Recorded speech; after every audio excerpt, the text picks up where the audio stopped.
Saturday. Does your non-gamer know where you are? How's everybody doing? Sean, there's a loop. Stop looping. Make sure.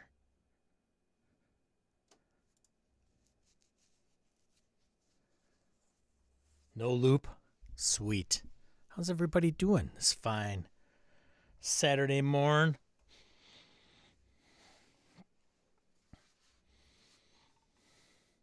Ryan, thanks for opening the doors. Zeal, good to see ya. What else we got here? Mike. There's a new guest. Did I see new guest? Who's new guest? Well, that's a test. Wayne, morning. Jake. Hoos. Victor. Blake. Hope everything's going all right down under. Jim. Morning, Laramie. This crowd. Harrigan.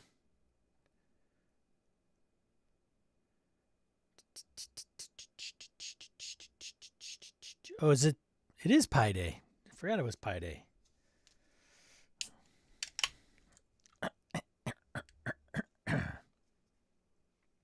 What's your favorite flavor pie? Says Mike.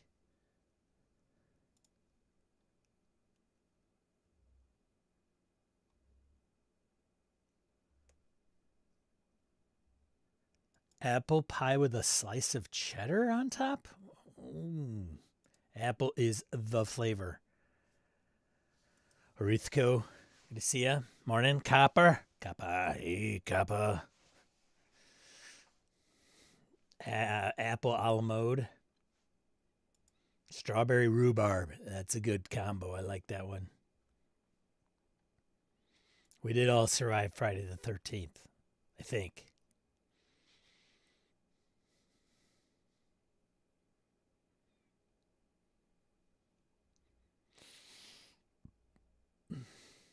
My wife would say rhubarb, but no, apple. Will audio loop. It should loop.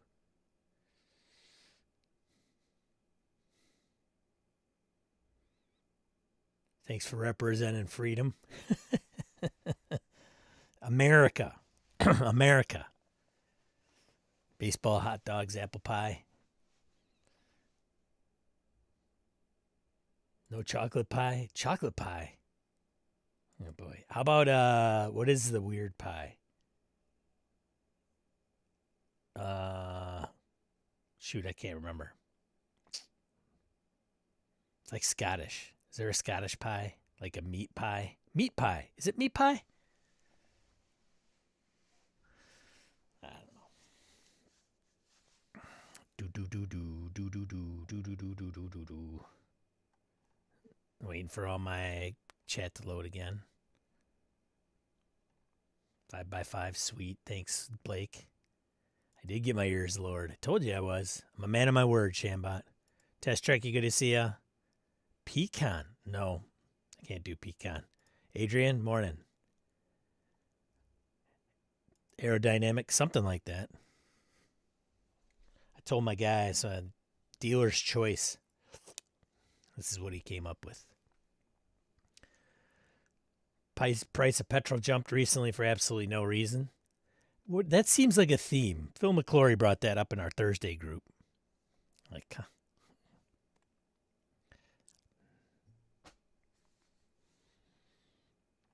all pie. It's Peter. It's Pie Day. Let's talk about. Thanks for joining. Today we're going to be talking about pies and RPGs. Here's the location test. Do you say pecan or pecan? I call it nut pie.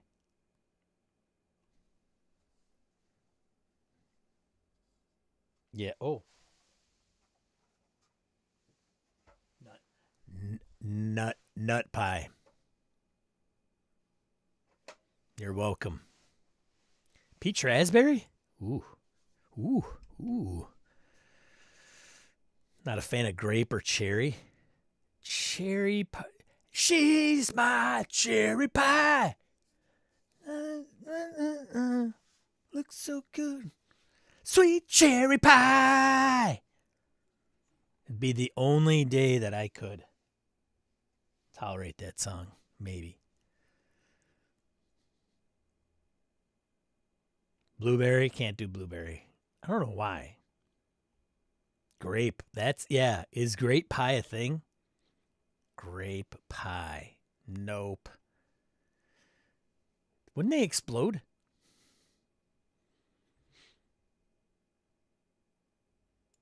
If anyone needs me, I'll be here making a few hundred level zeros for Gary Con. When is that? Is that next week? The Con of Gary. Quiche pie? I don't think so. I think quiche is quiche. It's in the form of a pie. I don't know. I don't know. That's like saying, is every other RPG D&D? It's bringing it back. I'm bringing it back. Is pizza a pie? Shepherd's pie. That's awesome pie. Lemon meringue? Not a lemon guy. Is soup in a bread bowl a pie? No. That would be soup in a bread bowl. Haggis is not a pie. It's more of a burrito. Pot pie? No, that's not what I was looking at. Not what I was thinking. But there is pot pie, of course.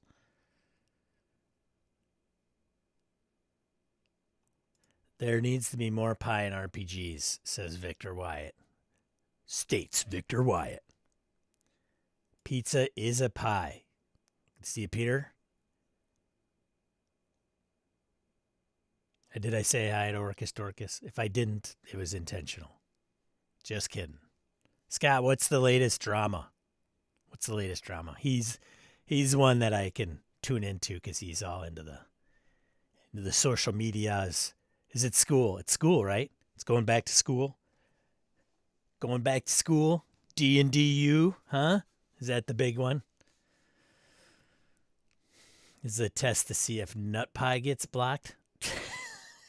It is. Sweet potato pie. Oh, God, no. I can't do sweet potatoes either. My wife's making stuff with sweet potatoes now. And I'm like tolerating it. I don't know why. I got some hang-ups on certain specific foods. No, nut pie did not get blocked, but Wayne got blocked again. Well, Wayne, yeah. Apple and rhubarb. Those would be I like the apple. Probably like, we got a place in Wisconsin called Apple Holler. It's down in the southeast corridor before you get to Chicago. It's an orchard. They sell all kinds of apples and tons of apple pies in the fall. And it's like with the cinnamon would be nice, like the kind of, yeah. Banana cream pie. Okay, all right. Strawberry rhubarb is a good one, huh? That's one of my personal faves, I think. The tardiness to offset that shitty ass crust taste. No to banana, no to rhubarb. Strawberry rhubarb, there's a difference. Haggis is a sausage.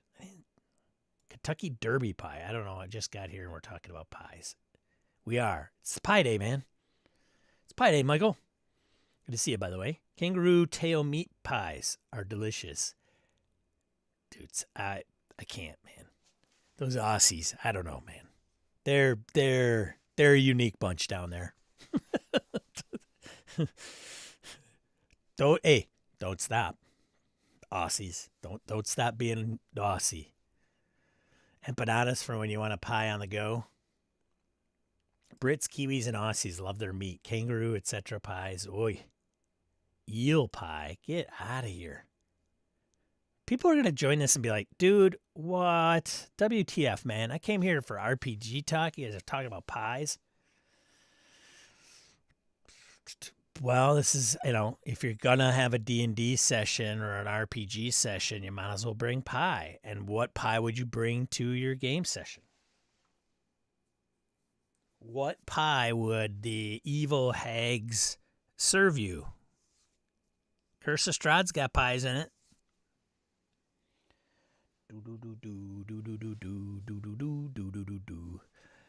If you were to put your RPG into a pie, what would be the main ingredient? Bringing it back. Points for bringing it back. My parents have a recipe from one of my previous coworkers' grapefruit pie. It balances the sour with marshmallow. Won first prize at the state fair. You know, there's something to be said about, like, I don't know what they're called. There's an actual name to them. Is the individuals, like the chefs that learn, like, food chemistry, which is pretty interesting. Like, that reminds me of that. Like, a combination that is not traditionally thought of making a particular dish. It's like, you know, it's like putting sugar on sushi or something, and then you caramelize it like with a torch, and then it, because of this and that, it melds together. And yeah, it's kangaroo's tail is like a camel's hump. It's where they store all the fat, and so their tail meat makes a really moist and delicious meat pie.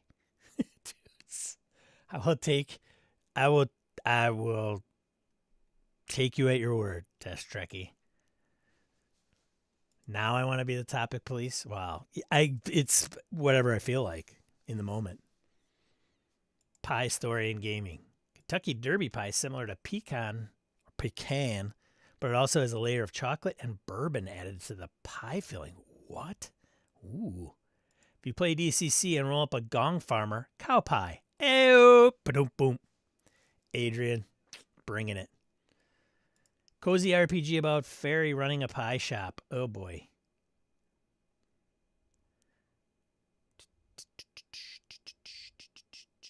I am living in a moment in time. Pie time. So years ago in the basement of my house, one player gets up with his phone and goes across the basement. We all assume it's important. It just keeps going. We just keep doing our thing. During the eventual lull, we finally overhear dude is literally ordering pie from the local bakery he's going to go get. Oh, hey, did you want to order too? Literally out of nowhere. I remember some of my players doing something wacky like that. Like, what are you doing? I'm ordering pie. Okay. There's an RPG title, it's Pie Shop. It's not about pie. What is it about then?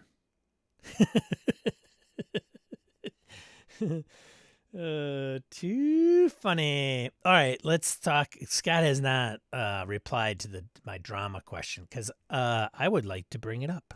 So D&D University, D&D-U, man, are you going? It's accredited. You can get an undergrad. Tad is not here. I would lean on Tad for this topic of discussion because Tad, I don't know if anybody else teaches or instructs. But I figured it is getting a little buzz. In case you guys didn't know, we have this is Seth Skorkowski. I heard he does a YouTube, like he does some video on YouTube's, like he's a video RPG guy. I don't know. He posted this $800 a seat, and all you learn is just how to run D&D. Question mark. Let me reframe that. $800 a seat, and all you learn is just how to run D&D? That's like paying to attend a fancy driving school that teaches only how to drive a 2016 Toyota Camry. Seth is a creative one. I've done 3-day writing workshops headed by Hugo and Nebula winners for less. And this is so I think we brought this up a while ago where it was D&D University, and then now it's launched. This is specifically the UK branch, by the way. Although I think there is the one on the eastern seaboard of the U.S. I can't remember if it's North Carolina or where it is, but it's Georgia maybe that they were putting it down there. $800 to get a DM cert. To quote P.T. Barnum, a sucker is born every minute. I mean, do you hate the player or do you hate the game?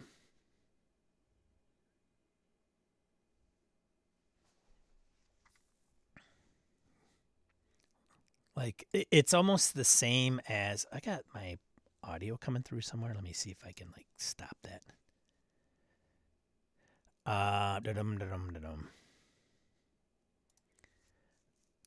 It's distracting.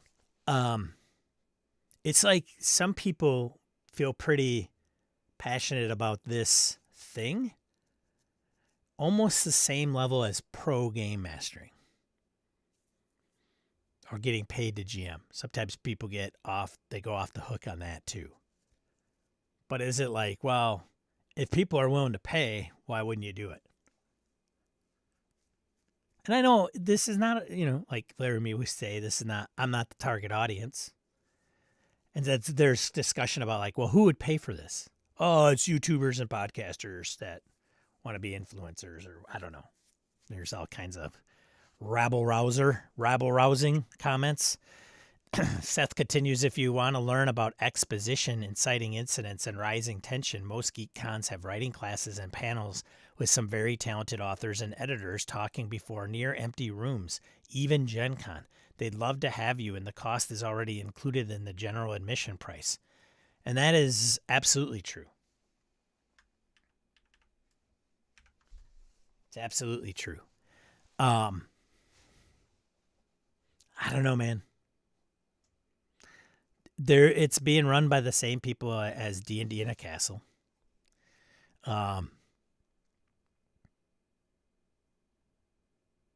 It's not run by Wizards.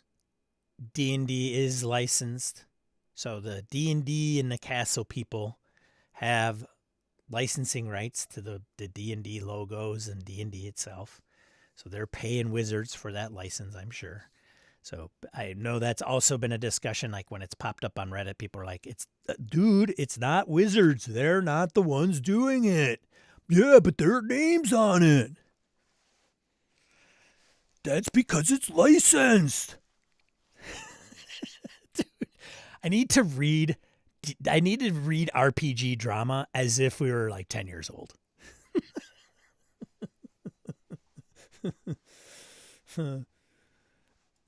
I could teach. What? I could teach someone how to run D&D in 5 minutes, and I'll do it for $400. I doubt it. Just call me skeptical, but I'm gonna guess you can't. And Tim's gonna go pay me $400 and find out. Eileen slid in here. Good to see ya. I'm happily uncertified. Orca says, also, there's a $270 bespoke leather RPG dice pencil case. I did see that on another update somewhere. But is that part of the deal? I saw Geek Native post that. Is that the books? Is that part of the books? Like, oh, and the $800 is only tuition. It doesn't include books. I'm happy going rogue. Need your favorite, let's see, pie, yeah. Eileen, you got to catch up on pie. I didn't get the animus against this. Is it D&D or someone paying? I don't know. Both. Who says? Yeah. Least favorite is banana cream. I'm allergic. Favorite, possibly French silk. Hey. Ooh, that is good. Or French silk is a good one. Or as I like to call it, chocolate pudding pie. Chocolate mousse? No, that's a mousse, Sean. Sorry, folks. Park's closed. Moose out front. Should have told you. I've attended a couple of those seminars. They are excellent. Yeah, talk about a missed opportunity. Like, what are you doing? Go to a convention and just go to those seminars. There's tons of good learning ones. I hear there are a video or two about that on YouTube, too. Also, play and run games. Right. Blake, I'm certifiable. Yeah, wrong certification, Blake. Orca says, no, it's just coincidence. Talk about the leather thing, I'm guessing. Tim, just read the Dungeon World SRD for free and go with that. It works fine for D&D.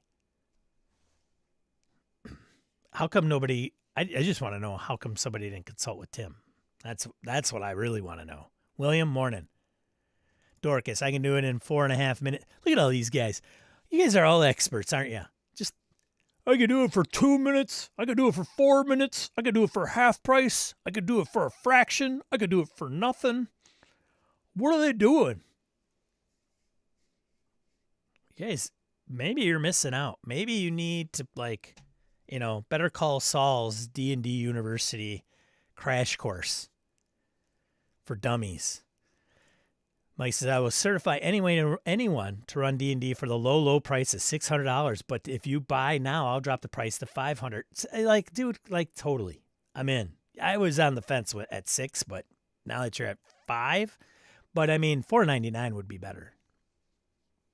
Because then it's at $400. I believe these guys could get a player going in 5 minutes, but no way you'd scratch 5% of the rules. Oh, and it's a screenshot. Seth in fine Seth fashion does not want to link to the article. I don't want to promote the shit. I think hating on this is misplaced. Anything to get more GMs. This is one of the reasons I run games at FLGS. Now the idea of a certification is also BS. I don't know about that. I'm going to play a little devil's advocate with the certification piece. And I'll get into that in just a second. I think universities are the wrong model. Apprenticeships. Right, I'd agree. Let's get to the trades, shall we? Also, is it art? Like, it's art, right? Well, they teach art at a university. The game everyone is playing, name your price to teach D&D. I will gladly teach anybody how I run a game if you play in one of my games. Jim is always right. Yeah, of course. Be honest, most D&D games don't scratch 5% of the rules. I heard like 90% of statistics are made up. Accredited by whom? That's the question. Also, there was talks like, can they even do this? Can they call themselves a university? Now, this is done in the UK, right? Darlington, I believe, is the city that they're holding it, right? The UK branch. And if you use university, that can be like a thing, right? Like, do you have the right to use university or college? Because you have to in order to use that moniker, you have to be accredited sometimes in certain places. And there's a difference between college and university, at least here in the U.S. There's also nonprofit and for-profit. I would say this is for-profit. Do they offer, by the way, student aid? They do have do they have a payment plan? I think they do.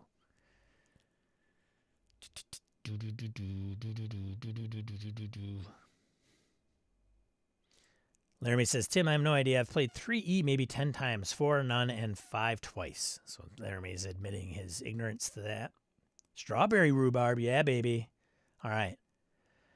I have been undercharging for my 0-level sessions. I expect my players to bring more than a bag of hot Cheetos from now on. I agree. If this doesn't tell us anything, it tells us like, hey, we may be doing something wrong. But going back to the certification part, which I did not slip my mind this time, there's something to be said if you were doing organized play or conventions or even representing the brand or the game. How many of us have played in a game at a convention and the game, like the GM running the game, sucks?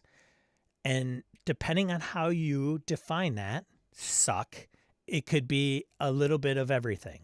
Or it could be one thing, right? Suck is on a scale. And it's also it's an opinion term. But it's like, what if you sat down at a D&D table and you've never played, you don't know anything about it, and, well, that's not fair, because then you wouldn't know if it's a good game or not, right? You're just ignorant to the fact. But if, is there anything worse than a bad game master representing a particular game? Now, some of us would say, Sean, like, we got to cut some slack here. We all know that there can be a bad game master for a particular game that shouldn't impact how we view the actual game and the rules and the mechanics. And that may be true. Yes, but Yes, but, right? Let's use it, right? Yes, and. Yes, but. No, but. Yeah, no, and. Sorry. Whoo. But, like, is it, if you had some type of, like I said this for convention holders, if they wanted to go to a website where people could, I don't know, have a fundamental of the rules and understand how to handle players at a table, and you could somehow display that in a way or convey that in a way, and then you get this little card. And if I was a con runner and I wanted really good game masters and I could charge appropriately, right? There's a model there. Wait, I mean, somewhere somebody's going to be like, we are GM Central. We certify game masters in 50 different games.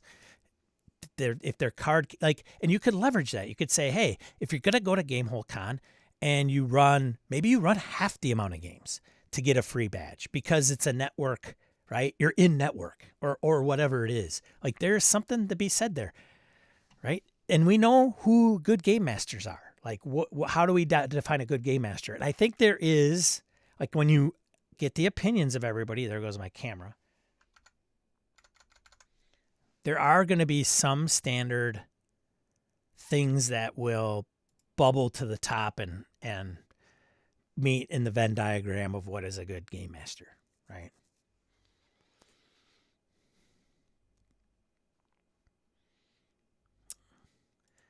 Remember when we learned to DM by reading the 4-page How to DM section in an intro-level adventure module? Yeah. Yes, I do. Our local library, as well as a local gaming lounge, provide free courses on DMing. This I approve of. Yes, a table full of bad players. Well, that's also a thing, too.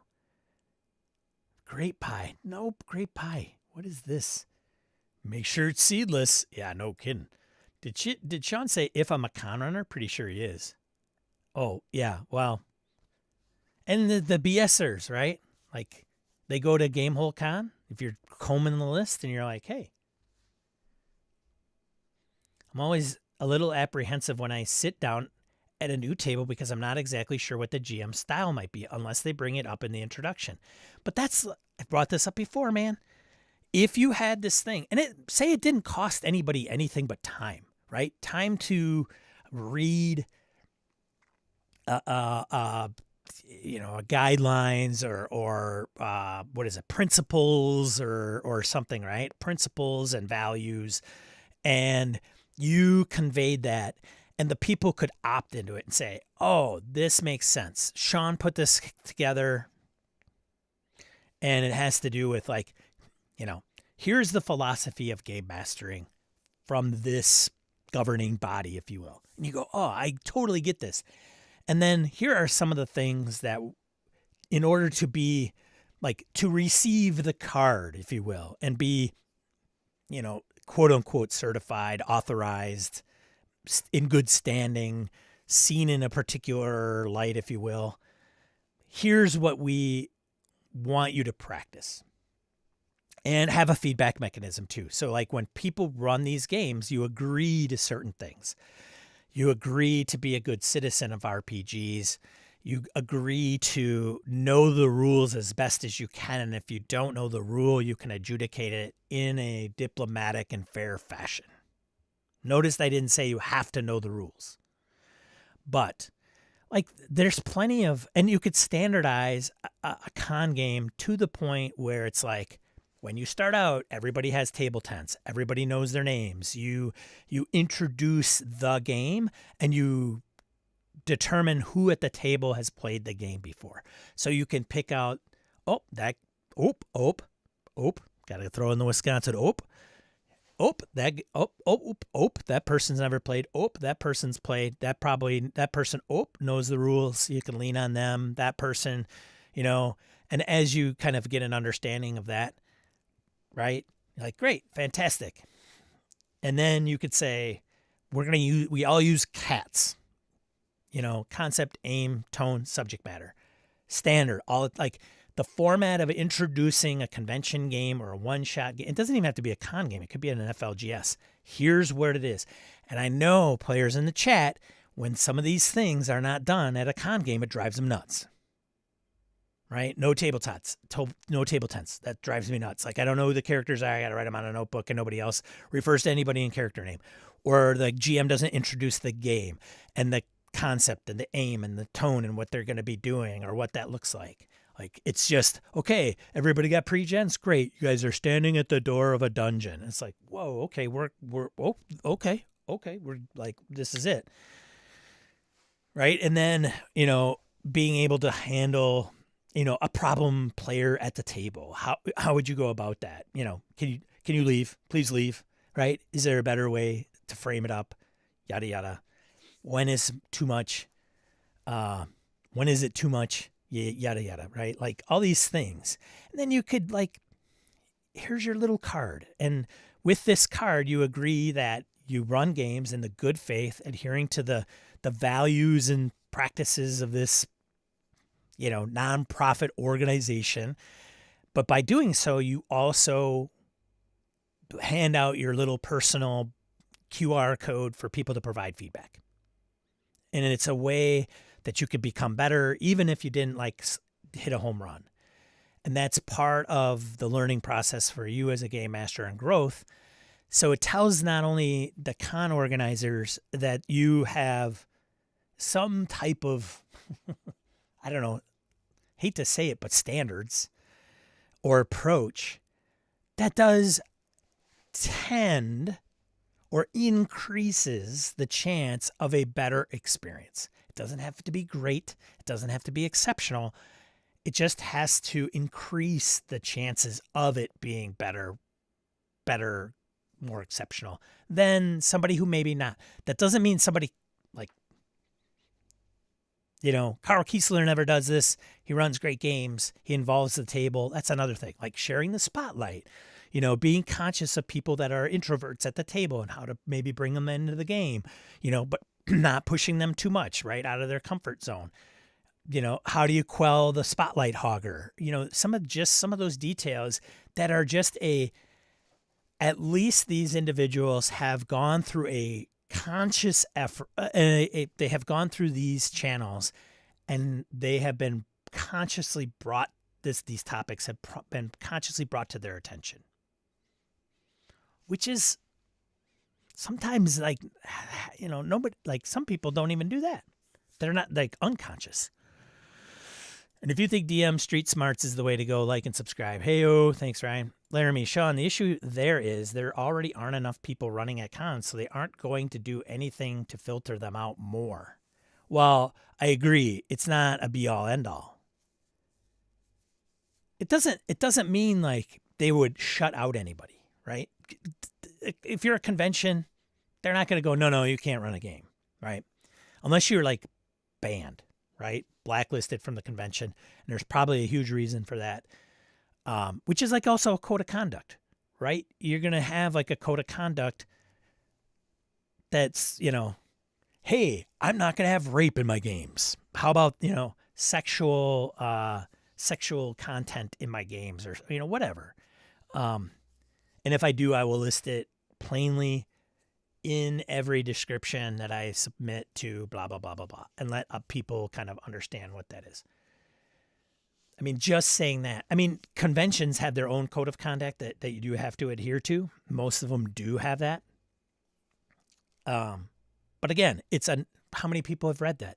I have never read a code of conduct from Gamehole Con, Gary Con. How many of you read a code of conduct and go, oh, didn't think about that one. Oh, I probably changed my mind. But then if it's something where it's more, I don't know, in your face, right? It's something I've gone through. So my point is Laramie, conventions wouldn't turn away people, but they would value these individuals more. And you know what? So would publishers, right? If you're running a Year Zero engine game and you're running for Free League or Free League's looking for GMs, and you're like, hey, just so you know, I'm a card-carrying member of this group, that should tell them something. It'd be like, great, awesome, fantastic, thank you for doing that, whatever. And they can have their own incentives, like, a little die. We'll give you a little D6 for doing that. If you do it, and they have those things, right? Free League has their free agents where, they play or they run games on behalf of Free League. Maybe they get shirts if they've run more than, 10,000 hours of games or whatever absurd amount it is. As someone who has hired a ton of people with tech certifications, being certified usually doesn't equal aptitude, including my own. No, it doesn't. And some would say, well, I could get it. But this isn't paid. It doesn't have to be paid. There was D&D and Wizards did this at one point in time. They actually had certain levels of DMs. And I think the first one was like Herald level. And you would go online and it would ask you rules. And it was specifically around, I think, 3-5 days. And it would ask you like, you're walking on a rogue decides to walk on a piece of ice. What would be the appropriate DC? Multiple choice, you select it. And it would all be it's open book. Problem is in order to like answer the amount of questions that they have, researching every single one back in those days, you had to know some of those in your head, because if you didn't, you'd never finish. And I'll have to say that I was a Herald level dungeon master, just saying. I don't think it was ever used for anything particular, but it didn't cost me anything. I could go and just take this test and see. And frankly, it was kind of interesting to just see like, well, how much do I know and what do I need to know? Hey folks, just following this conversation, looking at the list of speakers at D&D University, they all have the prof prefix. I cry total BS. That was another thing. Scoozer, good to see you. Scoozer. Scouser. Good to see you, man. They do have professor on the, I should just pull up the freaking website. Where is it? D&D University.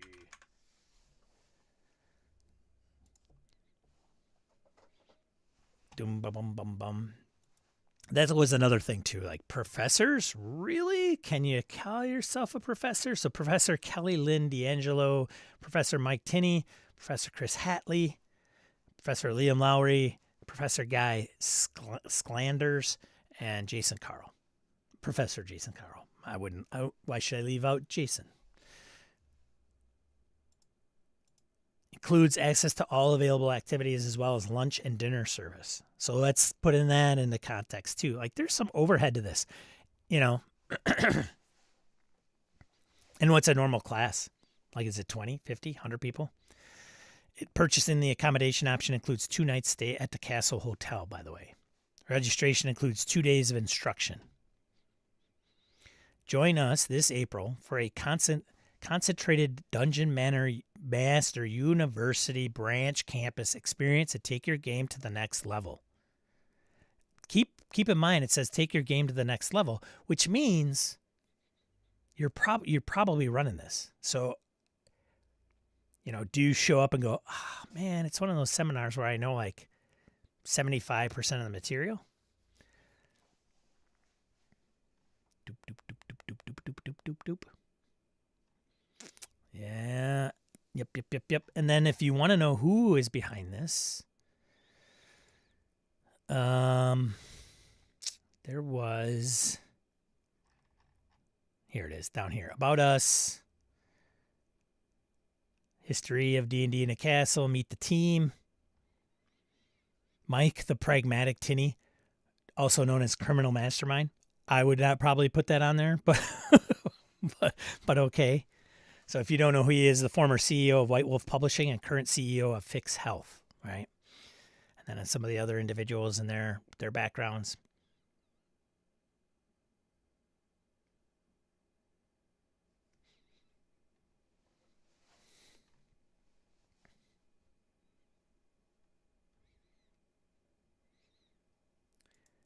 You would need certifications for every RPG system, to say nothing of GM-less games, LARPs, and various other editions of each game. Says who?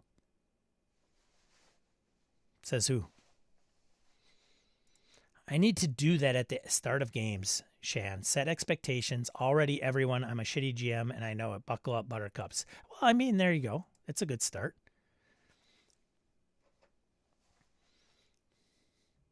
Skipping cats. Sean dropping shade on me. The really shitty GMs are the ones who don't think they're shitty. Right. Harrigan and Laramie run good games. They do. They're humble.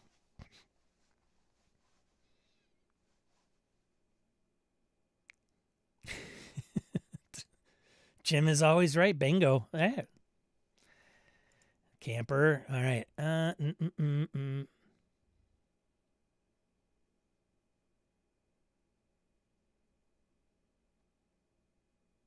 What did Sean describe cats as? Concept, aim, tone, subject matter. So what's the concept of the game? This is the concept of the game. The aim, we're all going to have fun today and learn the rules. Tone, dark, gritty. Here are some of the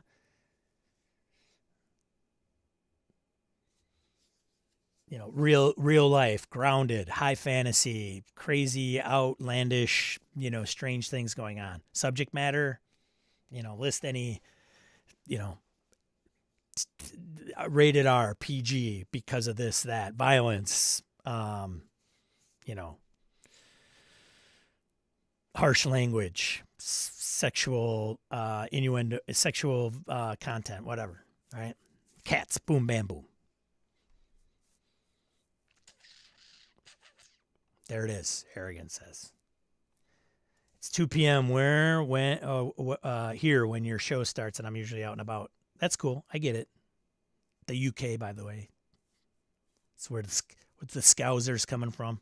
Willow, if this GM seminar is anything like finance seminars, romance seminars, Scientology,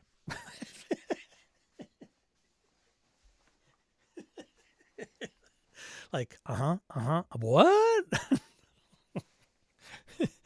If this is like finance seminars, romance seminars, Scientology. Okay. I was kind of lost until you got to the Scientology part. It's a bunch of empty platitudes, made up success stories, and an advertisement for spending more money. Okay. There you go. You didn't expect to be a real GM expert for just $800, did you?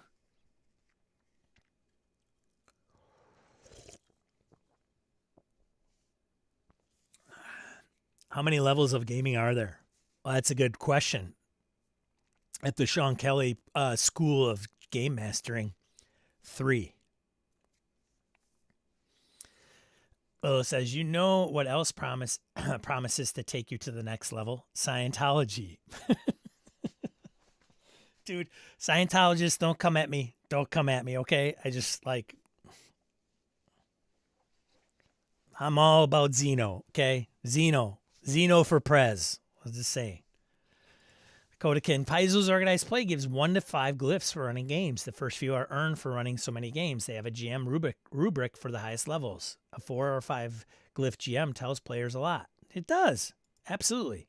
Harrigan, I am interested in Tad's take on this, and if we move to California, I'll be in his classroom. Sweet. The one stream he misses. Or did you ban him, Harrigan? Test Track, I get to call myself doctor because I did 4.5 years of actual research. They couldn't do this in Australia. Those titles and uni names are protected terms. Yeah.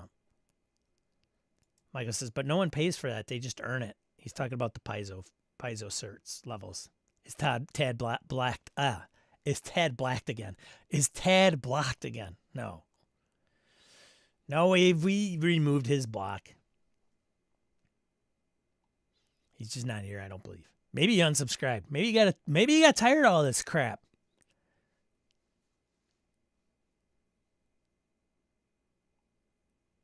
Not to throw too much shade, but is a bunch of improv and voice actors who may be between jobs. I don't know their cast of instructors. None of their names ring a bell. That doesn't mean anything, though. I've yet to play in a game run by Harrigan or Laramie. Well, you should change that, sir. I'm going to see GM certifications. They're literally just stickers that say Jim believes in me. Well, there you go. Ah, there he is.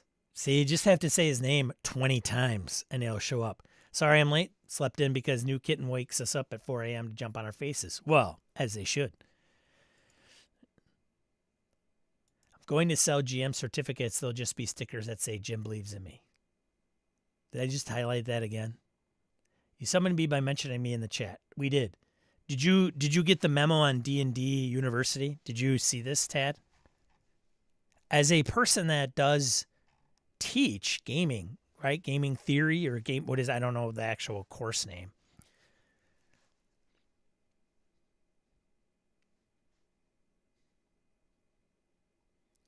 Our GM faith has 32 degrees like the Freemason. Oh, God, now we're getting into Freemasonry. That's awesome. Our GM faith has 32 degrees. Want to be one? Ask one. I haven't played in a Laramie game either. Every time I do, for something happens. Like I get kicked out. I'm not on the list. I don't know what it is. He's running at 3 a.m. It's weird.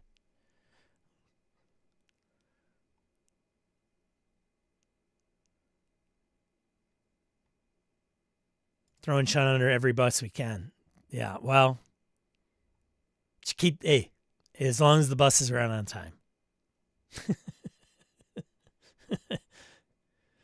I need to run something for BSers. Well, there you go.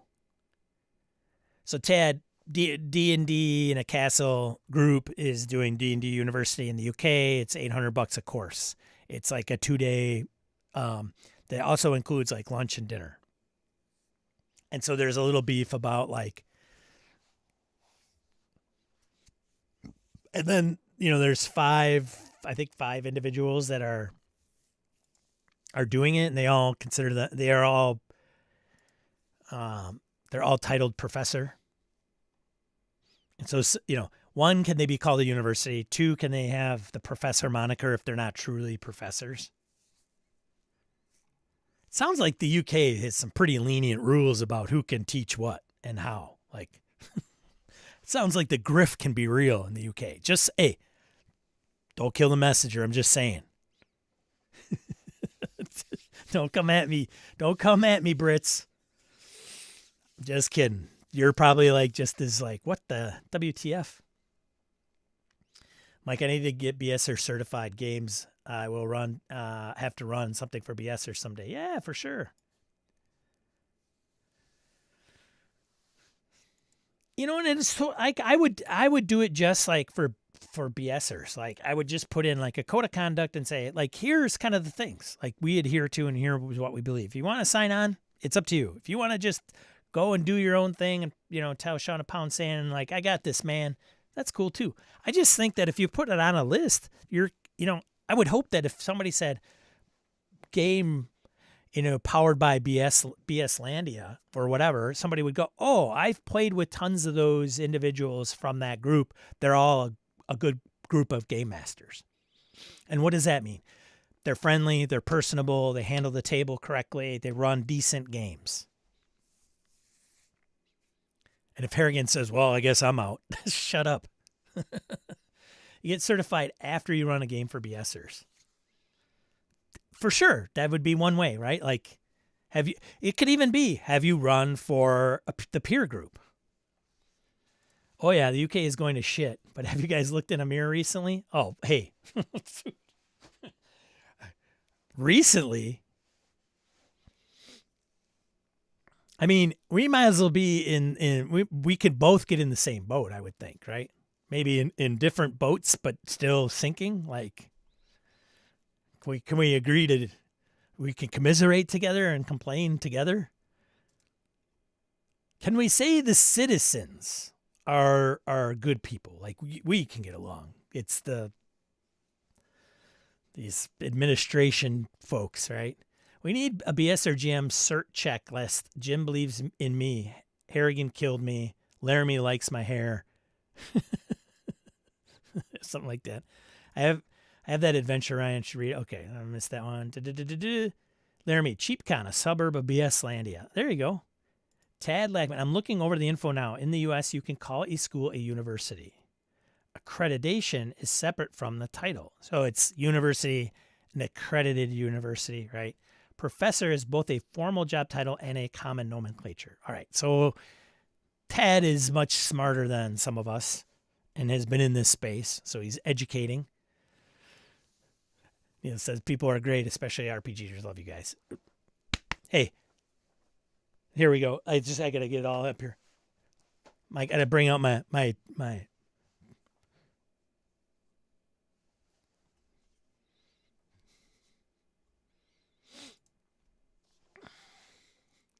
At least we have RPGs.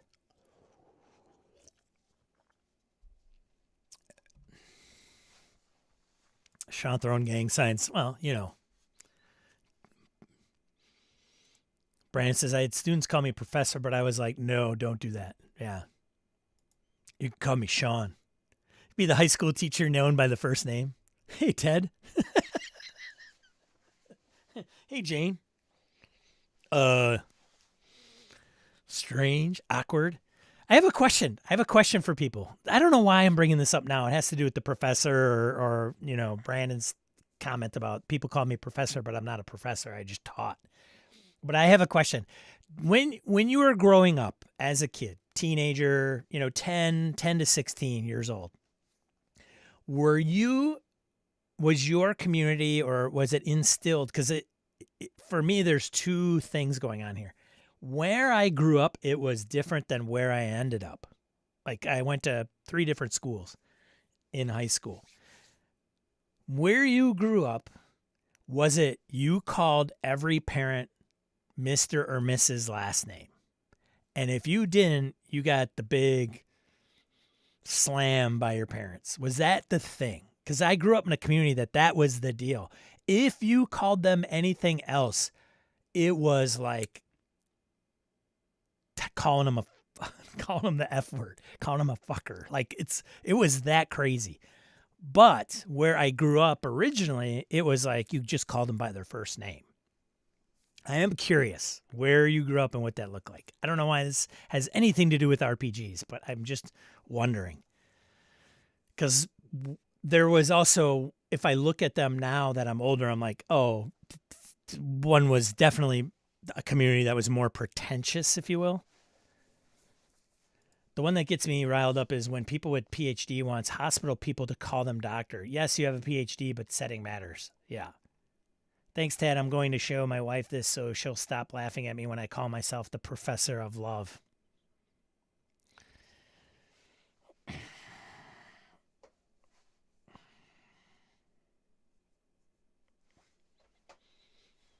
They call him Dr. Love. They call me Dr. Love.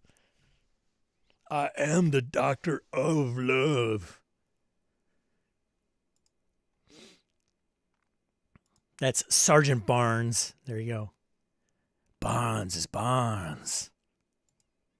Nobody kills Barnes but Barnes. You gotta know that movie reference. I've often been told I dress like a college professor or a Mr. Rogers. Oh, interesting. Good to know. I went back to college in my late 20s and worked part-time in a department office. A lot of students thought I was a professor. Dude, you totally got professor vibes. Anybody who has met Jim, those students weren't wrong.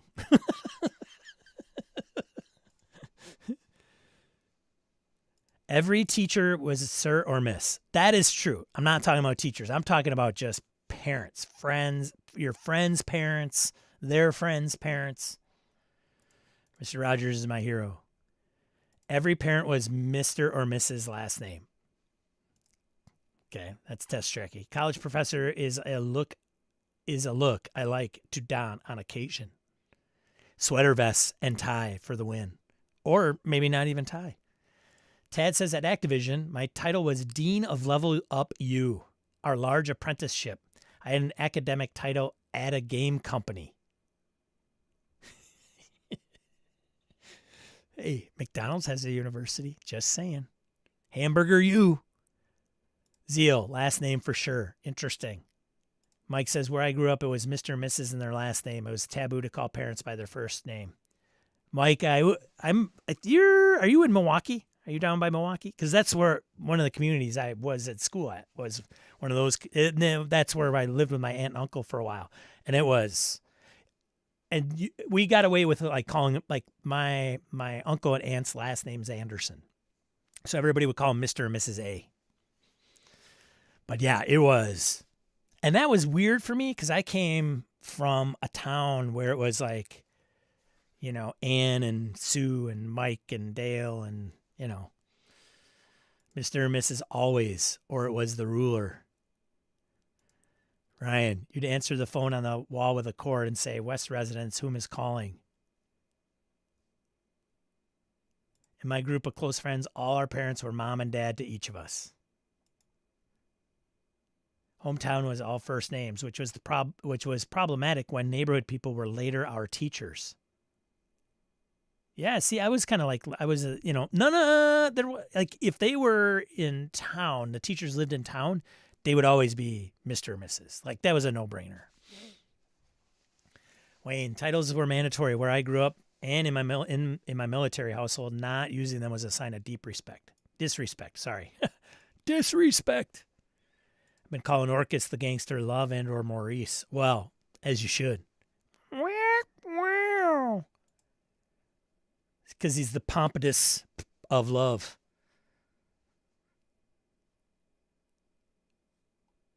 Right? Jim does give hip professor vibes. Right. Especially bearded Jim. Right. Victor, Jim is professor vibes. See? Jim now is like, I guess I never really realized it. It was Mr. or Miss last name for Shambot. All right. I was wearing sweaters over button-up shirts a lot at that time. Yeah. Tad says, at my current university, I'm a lecturer and not a tenure-track professor. Students still call me professor, but most of them call me Tad. But you're like a Tad professor.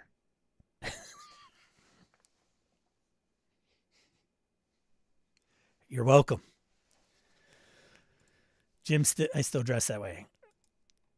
Orcus says, I grew up in California. Everyone is on a first name basis, usually the wrong name, but like, whatever. Unless or until they said otherwise. Yeah.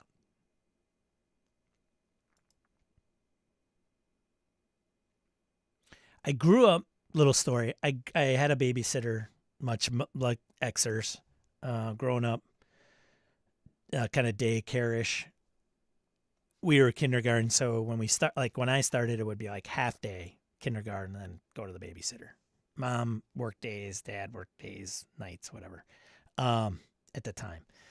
And the babysitter ruled with an iron fist. She was like to me, she was probably like 80 years old, but at the time she might have been just like 60 or 50-year-old. Ruled the house with an iron fist. Like you did not want to get her ticked off. And so I would say most of us behaved. And then she had a husband.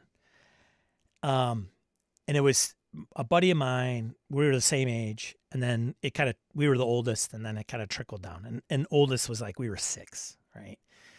And then she had a husband, and they have been since both passed. But he would call us Sven and Oli. Like, I don't know if to this day if he actually remembers my first name. Sven and Oli. And like on cue every day, all the time. And he and my buddy, this, friend of mine at the time, came up with, I don't know why I'm even going into this story, but we called him, we got to come up with a name for him. We can't, his first name was Dick, right? Richard Dick. And so we got to come up with a name. So we just came up with Sam. And for like, we could be 30 years old, run into him, Sam. And he'd be like, Sven. I don't know. I think I took it as a term of endearment. I don't know why I brought it up. I was making up names, I guess. Mike says, I grew up in Milwaukee County and now live in Oconomowoc. All right. So where I went, Mike, was Greendale, right next to Greenfield. That's where the pretty decent community as far as like upper class, middle class. It was all, Mr. or Mrs. Which it kind of drove me nuts because it was like, who are these guys, right? Eileen, we called parents either Mr. or Mrs.'s last name or Mr. or Mrs. first name, depending on their preference. Okay. Mr. Sean. I have had parents that have young children that have referred to me as Mr. Sean. My wife describes my current style as flannel wizard. Sweet. Flannel wizard. Eileen says, this is when I lived in Ohio. All right, gotta go. See ya. Rugby Six Nations about to start. Oh, goodness gracious. Thanks for stopping by, man. Good to see you. We're not even talking about RPGs. We got to get the RPGs, man. Regarding professional appearance, coworkers are shocked when they see me out of work for the first time I wear a scrub cap at work. Well, that's right. They probably don't even know you have a mohawk. Is Jim now Professor Thacko? He will always, forever be Professor Thacko. Flannel Wizard is amazing. I'd agree.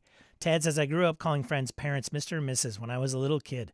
In high school, it was a mix depending on how close I was to their kid. I called several friends, folks, mom and dad.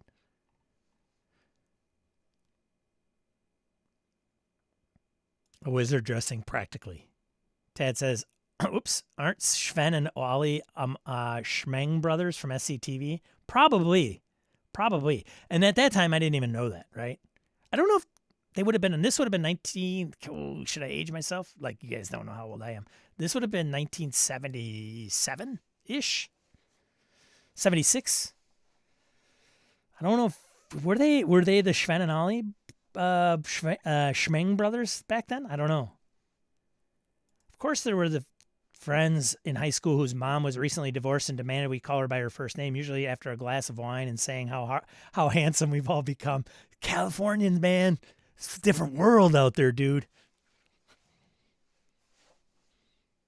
My friend's mom is so hot, dude. It's like American Pie out there. Whoops. Tim says, only Wisconsin native can pronounce Oconomowoc correctly. That's right. Wisconsin, the Wales of the U.S. Yeah, it's something like that. Zeal. Let's see.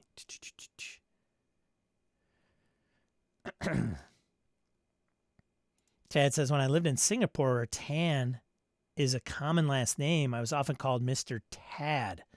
I didn't hate it. Sven and Ollie are from the Flintstones. Oh, that might have been. Anyways, should we just let's knock some. Let's talk about some RPG stuff, right? This is not like pertinent to everybody in the chat, but some locals. Willow's in the chat. Tim's in the chat. Beefy Wizard Con just went out in the Gamehole Con newsletter, actually. So if you're a Gamehole Con attendee, you might have seen this as well. Beefy Wizard Con's here in Madison. I might have to check it out. Tim and Willow will be mad at me because I don't get to Forge Midwest, and now I'm going to go to this one. So I get it. Friday, May 1st to the 2nd. This is an interesting one because it's like it's a celebration of indie RPGs and skirmish scale war games with an emphasis on connecting creators with players.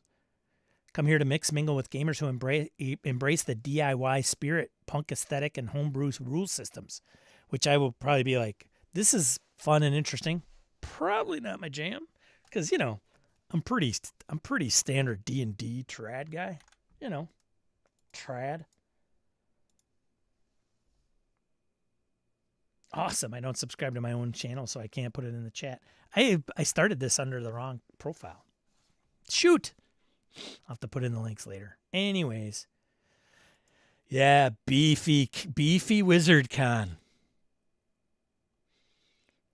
I love Beefy Wizard Con's vibe and mission. Jesus ran Beefy Shotgun Wizards at CheapCon Gangbusters. Oh, did he really? Is Mark still in Iowa? I don't know if Mark is. Mark Hunt? I thought he was. He did Gangbusters. I thought he lived in Iowa, or maybe he moved, or I got it wrong. I don't know. My wife just called me Beefy Wizard. Yeah, well. Scotchy McBourbon. Good to see you. Next thing. I meant to change my profile too. Rebellion Unplugged vows to make Tunnels and Trolls a new age more approachable than ever. Tunnels and Trolls fans. So if Gabe Dibbing were here, he would be interested in this. The second tabletop RPG that has ever been published, or third if you consider obscure rules to the game of Dungeon, is making a return as the long-promised reimagining of the original TNT. Designed by Rebellion Unplugged, whose parent company and video game developer Rebellion acquired it in 2023, Tunnels and Trolls: A New Age is more than just flourishing the classic game with a new glossy veneer. The reboot will also feature an updated rule set that, according to a press release by Rebellion Unplugged, is designed to be easy enough for new players to pick up while also evolving elements of the original RPG that will appeal to veteran fans.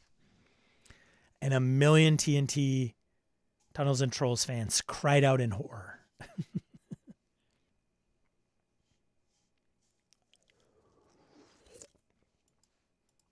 Indeed we are. Beefy Wizard.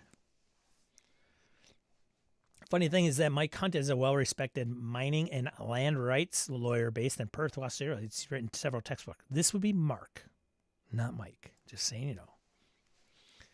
If you ever get a chance to meet Mark, he's awesome. I don't have anything else. How about bundles? Age of Ambition.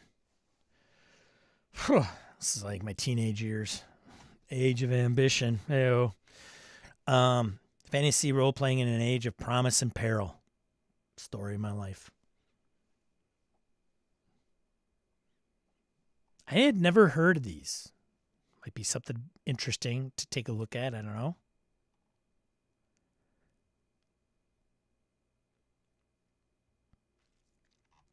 I would need to know more. Other bundles on this campaign starter.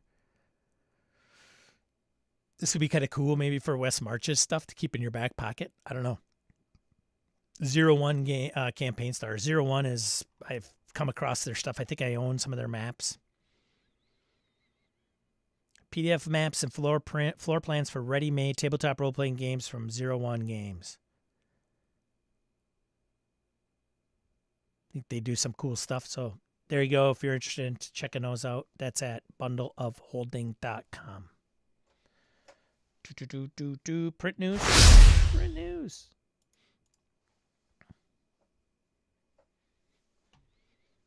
First one, Monster Truckers Long Haul into the Worst Lands by Tablecat Games. That was brought up. Wait a minute. Is this old? March 4th. I already went through these. Shoot. Ian World. Do they have an updated one? Let me see. Crowdfunding. I don't think they do.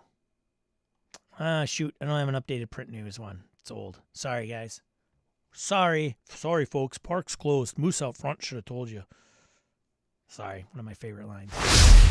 Let's do. Crowdfunding.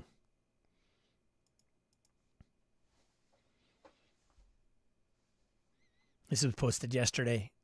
All in their end phases, if you will. Mythic Legions, the role-playing game from Four Horsemen, Toy Design Studios. It's on Kickstarter. This is for D&D 5th edition. Not to be confused with 2024, 5.5, 5.5. Not to be confused with 5.5, not with an, omitting the E. Just saying. Look at that, $858,000. Did you even know that this was on the radar? No, Sean. The most popular pledge, 680 bones. Holy bazonkers.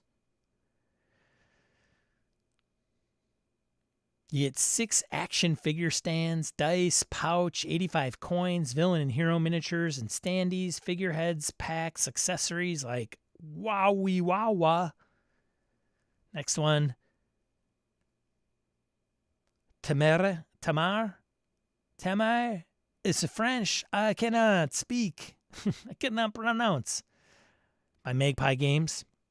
It's for the Adana system. That's funded. $400,000 crowdfunding campaign.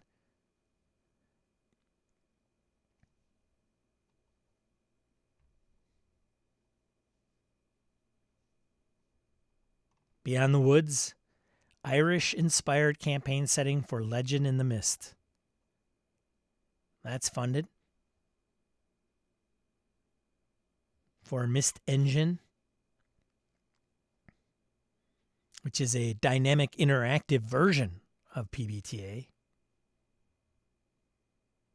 Interesting. This one has been getting emails from Exalted like on a weekly basis. Tavers, the Meow Wolf role-playing game from Exalted Funeral. Core Rulebook, Original System. The publisher that combines the punk rock attitude of indie record distributors and old school awesomeness like Land of Eam, Monty Python, Mouse Ritter, UVG, Old School Essentials has something new, an art installation experienced as a TTRPG. Meow Wolf is a group of artists that make immersive art experiences in Santa Fe, Texas, Denver, and Las Vegas. Why those? Their ideas are big, unusual, and gonzo, but they tell an engaging tale. $170K. Exalted Funeral and Tiger Wizard work with these artists to present their worlds for your gaming table. The game is collaborative storytelling. Items have shapes and have to fit on your character sheet like a puzzle. Dreams provide skills, and the story is shaped by decisions both logical and whimsical. Whew. Very cool looking game.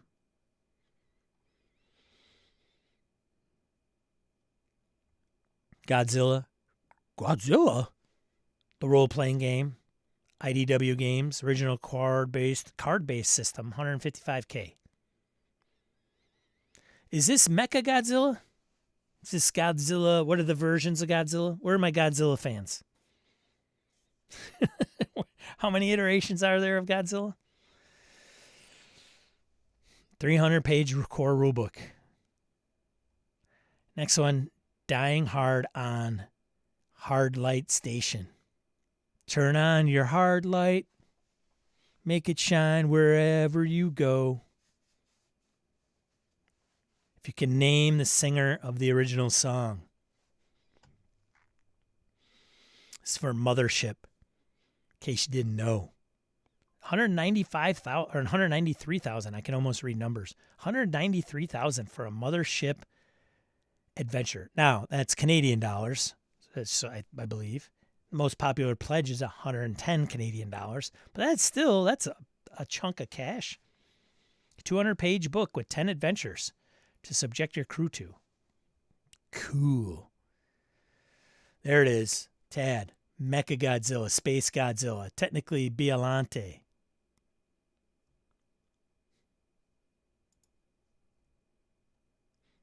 Next one. Advanced 5e. D&D Short Quest Pocket-Sized Adventures from EN Publishing. It's not Advanced 5e. It's for 5th edition. 3,000 quid. Is that the lowest I've seen in EN World Publishing crowdfunding campaign? Seems like it. They usually do, 5 figures. If not more. That's it for crowdfunding, man. That's all I got. Turn on your hard light. Let it shine wherever you go. E.T. fans. All right. Well, that's all I got today. Thanks for Pi Day and talking about what do you address your parents as, and then talking about, I was going to go into if you had a school for game mastering, what would it be called? What would be the curriculum? We kind of did that with the book. But, what would the syllabus look like?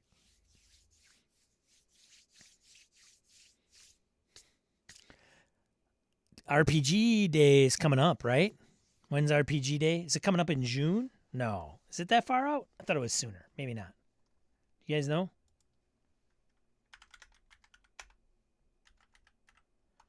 It is June. I guess it is June 20. So it's a little ways out. I would be afraid of like talking about it like a weekend after it was already done. Can't miss RPG event of the year.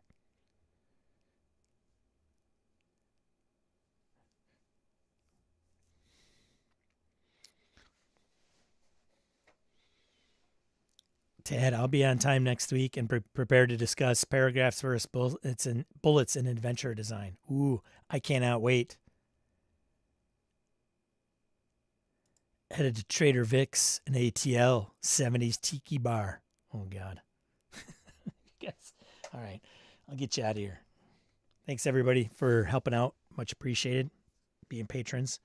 Thanks for being here and being part of the chat. I always love the banter you guys provide. Thank you so much. I stream every Saturday, 8 a.m. Central Time here in the U.S. Feel free to drop in the chat, listen. If you've got a topic of a suggestion, by all means, let me know. I'm sure we'll talk about like troubled players, scheduling, all those good things that have not even been touched at all by anybody. So, if you want, check out this video over here. Otherwise, go have some pie, play some games, take care of one another. Like, be kind. What is it? Be kind to yourself and each other. Be a positive force. See you on the next one. Ciao.